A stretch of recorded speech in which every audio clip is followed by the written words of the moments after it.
Hello, it's Maryon Stewart and welcome to my weekly wisdom. Today I'm focusing on menopause in the workplace and how do you deal with everything and appear to be normal and functioning as you were before when you're going through the menopause. It's a really tricky issue and not one that we really want to face up to because, let's face it, most of us don't feel we're old enough to be going through the menopause, and we certainly don't want to share the fact that we are with our younger colleagues, and we don't want it to hamper our progress. If we're climbing the career ladder, we certainly don't want to feel that we can't actually achieve our dream because of a hormonal transition that's going on in our body.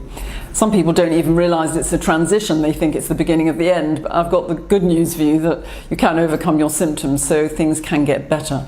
But in the short term, you need to really understand more about what's going on in your body, and then we need to look at your environment in the workplace and how you can adjust it and how you can communicate so that you can get a little bit more understanding and support as you're going through this transition. So the first thing you need to do is make sure you're having a wholesome diet and that you're eating little and often. For heaven's sake, don't forget to eat, because that's the last thing you need. You need a constant supply of good nutrients going through to your brain and your nervous system to keep your hormones functioning as normally as they possibly can at a time when the estrogen levels have taken a nosedive. You also need to have plenty of foods that contain naturally occurring estrogen, so soya milk, for example, soy yogurt, edamame beans, linseeds or flax seeds. All these things contain naturally occurring estrogen, which is so similar to estrogen that you had circulating before under the microscope. So you can fool your brain and think you've got normal circulating estrogen again, and that's really important. You want to make sure you've got plenty of wholesome snacks as well. So if you're working in an office environment, for example, keep some things in your desk or in the fridge at work so that you've got things that you can reach out for and you don't get tempted to have the junky things that come around that are going around the workplace and being offered to you. So that's important.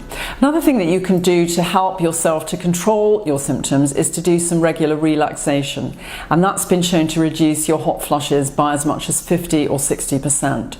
So those are the things that really embarrass us in the workplace because everyone can see that you're sweating and that you're going red in the face. So you want to try and deal with that as quickly as you can. If you're feeling panicked, if you feel that you can't concentrate, then maybe it's a good idea to do a little bit of deep breathing. Try and ground yourself, put your feet on the floor, and if necessary, get up from your desk, go and have a wander around, or go out for a walk, or even go to the ladies' room. Just do something and look at different things so that you can gather yourself. But the other thing that you can do is you can layer your clothing so that if you go into environments, sometimes we can't always control the temperature in the workplace. Obviously, if you can, then do. But if you can't, then just make sure you've got layers of clothing so you can peel them off when you're feeling hot and other people aren't. And that's really important. Sometimes after a flush you can get chilled, so you need to be able to put on another layer.